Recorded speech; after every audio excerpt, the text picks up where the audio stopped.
Just wanted to give a quick update about my Model 3 that was recently rear-ended. So far after the accident, the car got towed to the body shop. The insurance company looked at the pictures and quoted me $6,000 for repairs.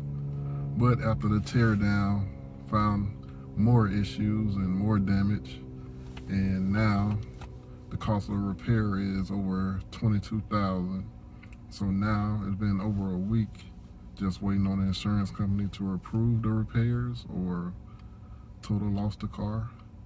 So hopefully here's something by the weekend, hopefully.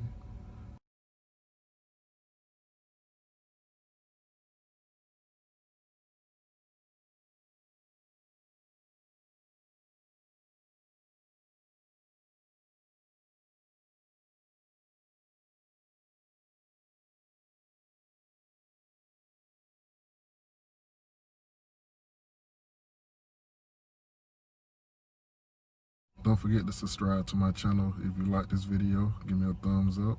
Later.